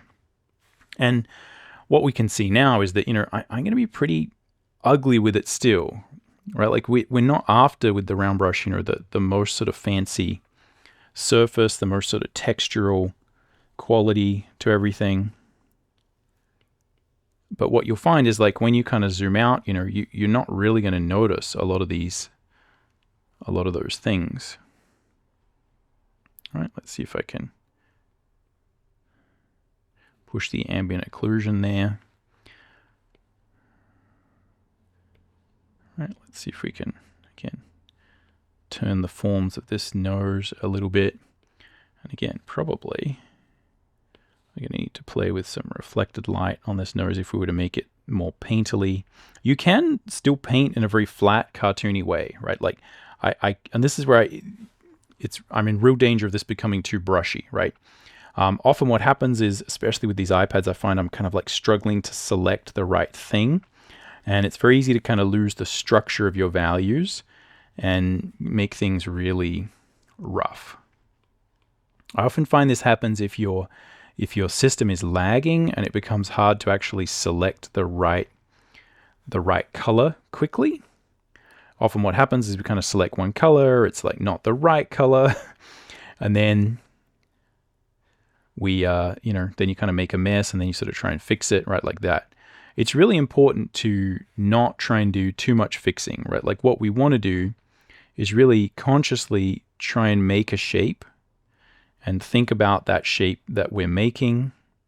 Think about creating good separation of those forms.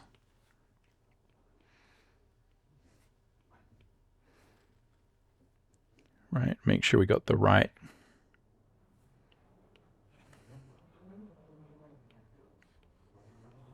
shape. Right, again, what?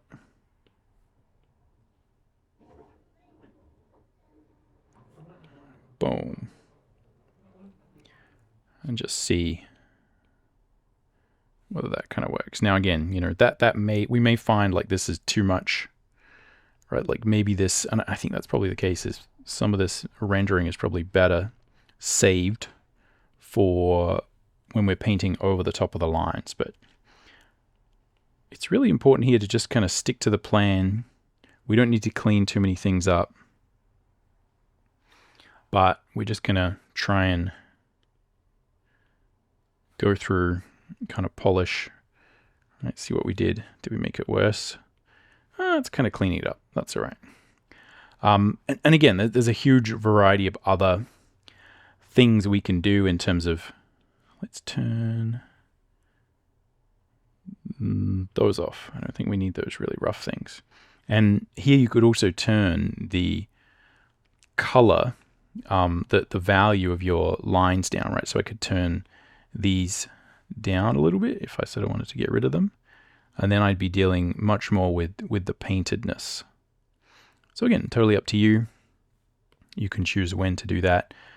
But yeah, so here's where really we can start to look at how to actually utilize some of that round brush technique. And what we're going to do is just be very careful about what we're doing. And you can see it's very easy for me to kind of just start picking colors and maybe pushing things a little bit more. And this is where it's very easy to kind of get off track, to lose the values, to create some hard edges where we really don't want hard edges. And yeah, sort of focus on like, I need to make this smoother. Often, making it smoother is not really going to make a huge difference. I feel like for this painting, I really need a brush that's kind of in the middle of those sizes. So here you can see if I want to really sort of blend these, right, let's zoom up, really sort of look at what's happening here. So you can see that I've got a bit of this brushiness happening, right? Now, whether or not that texture is actually going to be good is hard to say, because we may find that like actually this is something that we want. But you can see that the more I sort of refine this, the more that this particular level of brushiness becomes like less and less acceptable. So what I'm going to do is just try and demonstrate how we would sort of blend this in with the round brush. Now again, you could use an airbrush here and that would probably be a smart thing to do. But what you kind of notice is using an airbrush is non-trivial. Like it's not as easy to kind of build up. You would need to really think about what you're actually creating, like making some selections. The same thing with smoothing it out, right? Like this is actually a pretty easy, effective way of kind of smoothing those things out. And yeah, I'm just gonna, keep selecting these different aspects of it. I'm gonna keep smoothing it out, and we'll kind of see how, sort of how smooth we can get. Now, again, I do need to point out that this is, like, firstly, you can get a lot done with a round brush. And if you pick a brush that is effectively a round brush, right, like what I like to call a workhorse brush, which I feel like most artists use, is just a simple brush that they can do a huge amount of marks with. You're going to be able to basically paint a whole painting with just that brush. And I know a lot of artists sort of do that quite effectively. If you are using the round brush, there is a certain degree to where like, you know, you could just break out an airbrush if you really need to make something smooth. But as I said, if you're beginning and someone says, hey, you know, just use the round brush, and that sort of sounds frustrating, just understand, like, this is kind of the reason why we're trying to often give that advice from a teaching sort of point of view, and this is, I guess, why you would sort of study it, right? Because if you can figure out how to get nice gradients with a really ugly brush like this, it's going to make it really easy for you to pick a way less ugly brush and get way more interesting results. And one of the most important concepts is to understand is, like, what is the tool that you have right now, right? See if I can swap. Here we got, oh, that's a bit closer up. That might be cool, actually. You're like, what is the tool you have right now? And if you, so here you can see I went a bit far, right? And it's kind of just being a bit lazy. But if you can just focus on not swapping, not wondering, like, have I got the right tool? I need to make this smooth. Like, what you'll find is if you just get good at using this one tool, I will become, you know, really effective at using it. You can see that's like some really awkward sort of shape there that probably be good to kind of smooth over.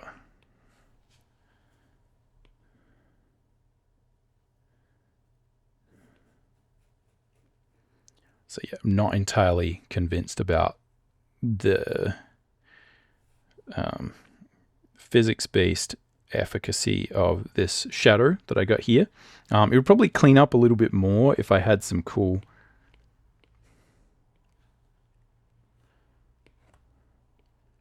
reflected light, you know, bouncing the light from the sky.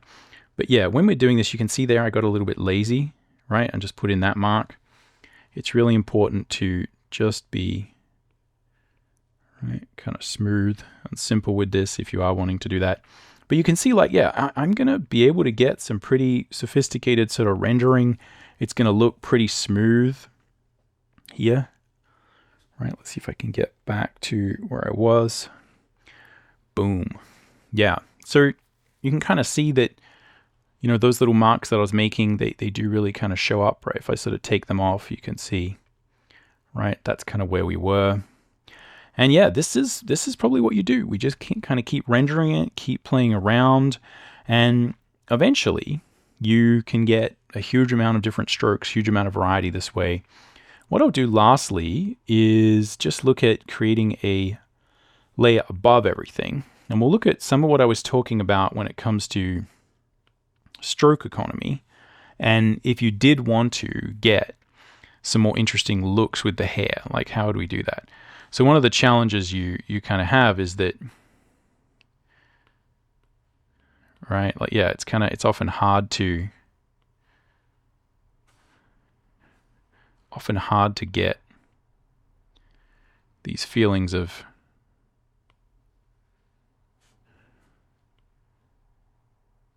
sort of fluidity or kind of stroke here, right? Again, often you want like a mix of sort of sharpness and transparency, right? So it can be better to play around with, right, larger strokes. Oh, I've got the opacity. That's why that's not working too well. Boom. Oh.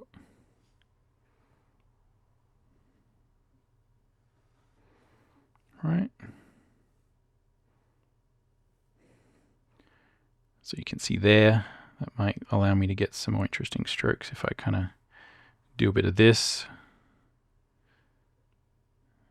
Right. Kind of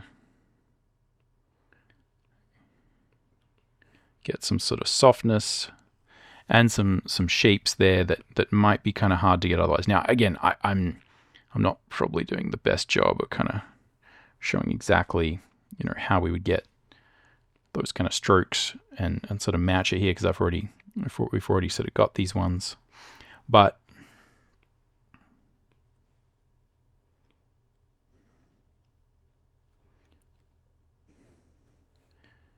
all right, let's just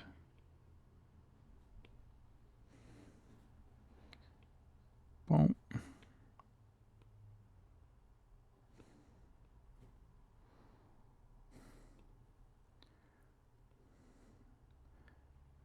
And then if you kind of combine that with a couple of other, you know, strokes, maybe we do kind of pick something that's a little bit more. Oh. Then yeah, we might be able to get some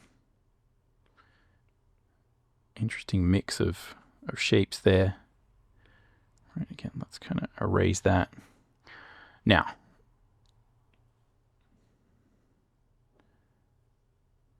again, you could probably make this way fancier.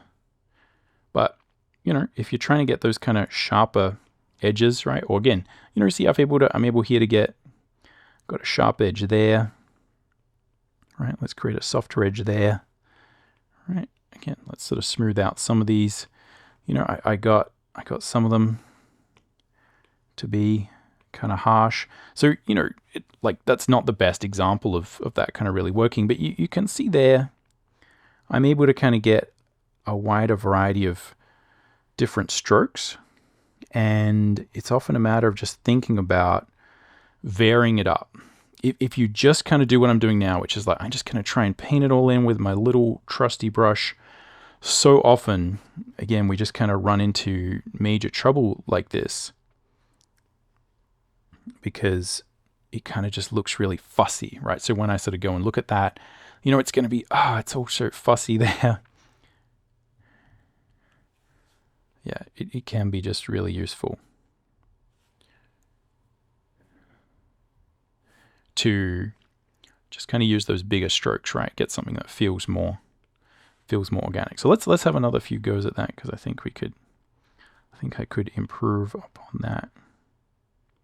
And let's see if we can just gradiate this out, create some sort of softer sort of looks there.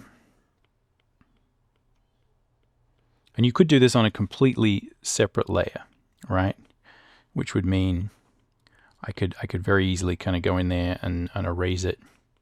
I'm going to lose some of these edges over here because these are not as important.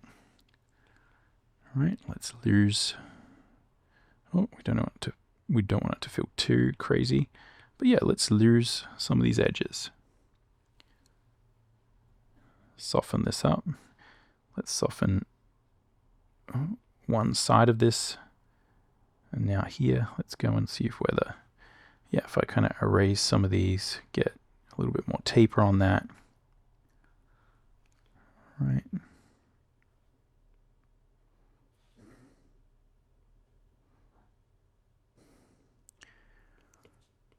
Yeah. Again, it's not amazing, but this is what we practice. If you're thinking about like, what am I practicing, right? Like, why would I do fan art? You know, why would I just sort of make art? You know, these are the things we're practicing, like stroke economy.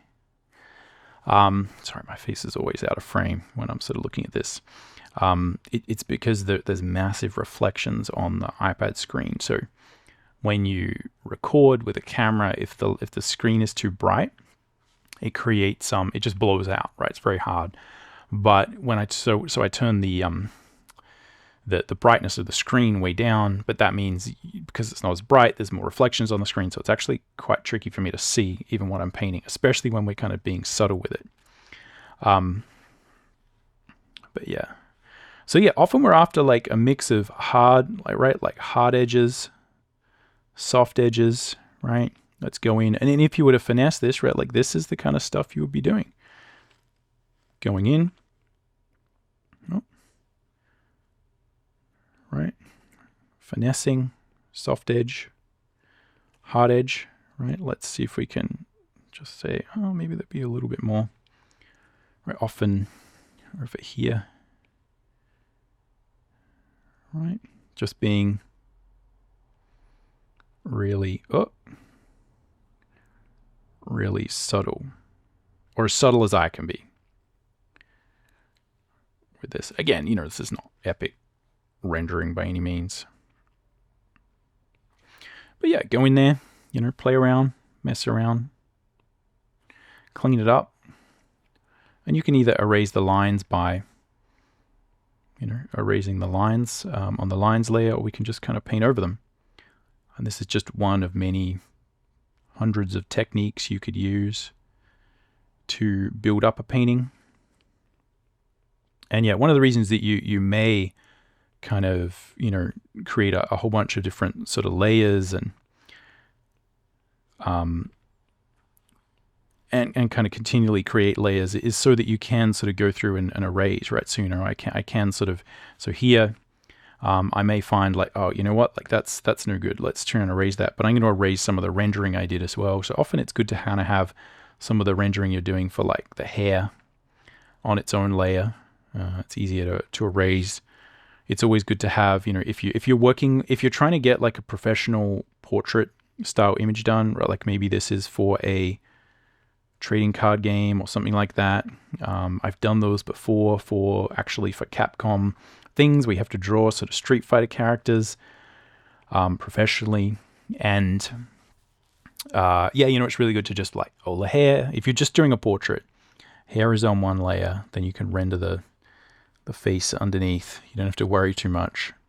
But yeah, now we can noodle. This is often what people are wanting to get to, right? We're wanting to get to this stage where I can just noodle, paint, and I'm making it better and better and better every time. Let's see whether, have I made it better? Let's do it. Let's do a check. Gut check. Yeah, I mean, yeah. It looks a bit shaggy. This is where, again, you go through, like, refine. And obviously at this point as well, you could just start painting with the background and sort of push the background in. And that would be a perfectly fine thing to do. The problem you get into there, though, is that like now it does become hard if I want to push that background, right? So maybe I do want to say, let's create a little bit more drama with the background. And that's a perfectly rational, reasonable thing that you would sort of try and do. So here I'd pick a really big brush, right? And see if I can kind of push this around. And if you've kept your layers nice and clean, you can see there I used all of that erasing. So like, boom, right? That all works. I can just paint behind it. I'm not in any trouble, right? I've done my layer organization. If I kind of go over here though, you can tell like, yeah, that's what happens. So that's why it's good to, if you can, not do that. Or at least make sure you fully dial in your background first. Because at some point, and I'll keep talking about a couple of key elements and things you can think about when it comes to the round brush. Some different examples of that same thing. We'll see if we can kind of add a little bit of nuance to this character. Right, so you can see now, again, everything's on a nice layer. I've done my erasing. Right, and here, again, if I want to try and figure out blending on these larger kind of objects, it's the same, on these larger kind of spaces, it's the same thing, right? And I'm going to think a little bit less about like trying to replicate a perfect gradient, right? This is the thing where like, use the tool that you have.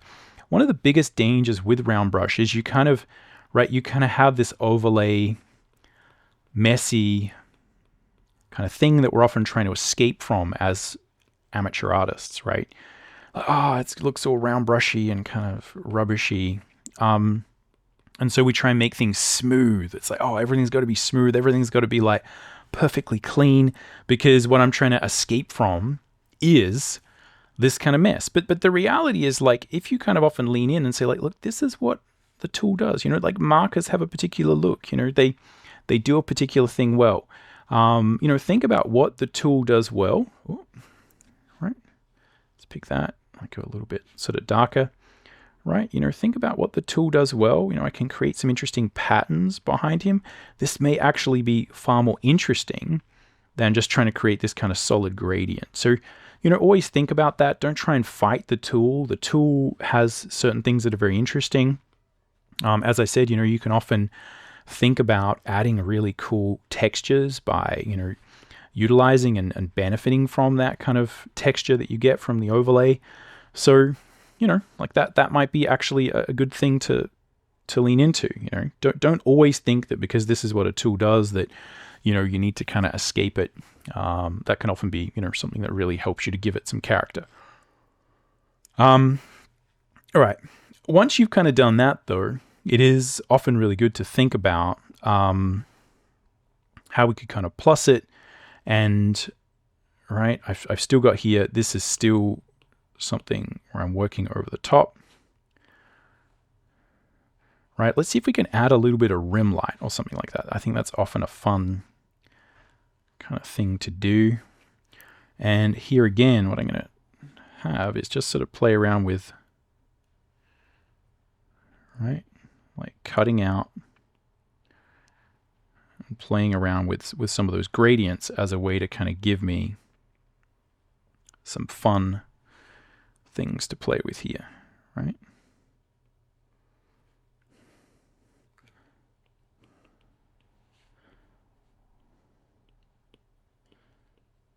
And again, we can mix this up, right? This can be a mix of like me thinking about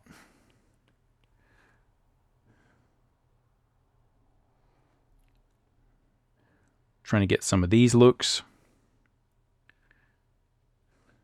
And then I can also go in there and really just do some actual kind of painting as well. Again, a good mix of strokes is kind of good, right? Boom. Let's see if I can get this. This is probably not going to work the best on this gi here, which is white. But again, now I could maybe go through with a smaller brush, right? Let's see if we can hack this out. Right, now that I've got some of those, I can go through.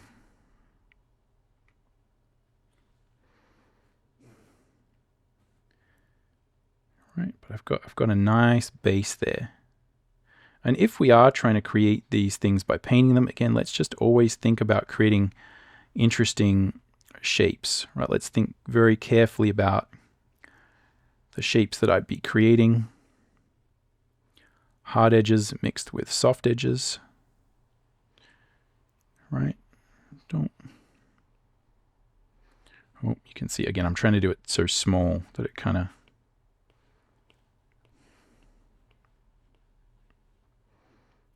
let's see if we can erase some of that out.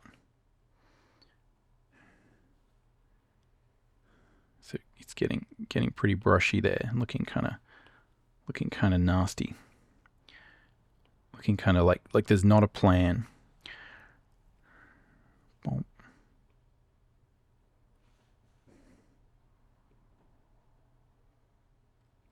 Again, just focus on creating this edge, and then let's go through. Right, cut that out. Again, just messing around. Eraser. Let's see if I can cut out some of these as well. Oh, okay. Make that a bit bigger. Right, create some more interesting shapes here. Right, and again, that one. See, this is a good example, right? Like, this is obviously a round brush mark, right? If I sort of just cut it out here, right? We cut this out, right? Create a bit of sort of gradient there, and like now it's a much more interesting mark. And you know, the better you can get at making those marks represent what you want, the better, right? So again, I'm gonna try and get this edge to be kind of clean, right? And this one maybe can be a little bit gradiated in, and then if I want to clean it up, let's get the eraser. Right. Boom. That's the basic idea. So yeah, I mean, again, we could keep going, but that's probably the basic gist of what we can go over in a I don't know how long we've been going, hour and a bit, probably almost 2 hours. But yeah, we're starting to get there, and really the next step is just add more detail, right? It's not the point of this particular sort of demo, but yeah, you just go through, clean up, and constantly try and build those skills of gradient. Like, do I want a gradient here? Do I want a hard line? Do I need to create a shape that requires me to kind of not just brush it in? Can I brush it in? What you tend to find is, like, the particular mix of stuff that works for your style But just be careful. Like sort of what I did there is a classic example where I kind of made a mistake, and it's very easy to just kind of have this feeling of like, oh, I had the wrong color selected, or like what I was doing didn't really work that well. So let's just,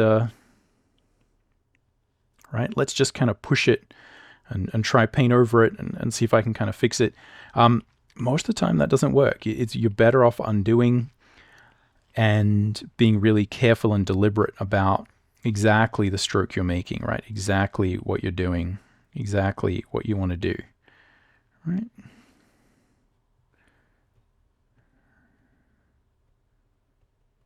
Oh, lost that one. Right, again, I want to make a stroke that kind of is more of a shape like that. Again, that's kind of how we do it. Or at least that's how I have found it useful to use the round brush and do. And again, you can go over the whole thing. At the end, would probably be good to have some kind of, right, if we had some sort of shiny eyes, if you wanted, although I don't really feel it that works too well with this. Right, with this style. But yeah, and then you just keep going, right? Keep going. Keep adding detail, right? Keep polishing. And practice your painting. Put in some slightly less saturated. Oh, you can see I've got a whole bunch of messy marks that have been made by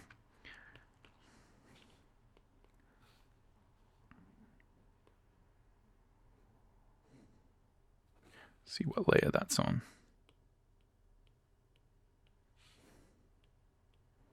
Yeah, let's get, oh. I swear Procreate is so clumsy with the way you have to swap back and forward between a razor. Boom,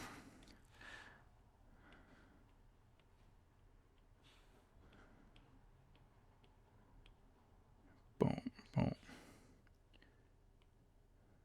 Yeah. But yeah, so now, from now on, again, if you've got it blocked in, it's just a matter of,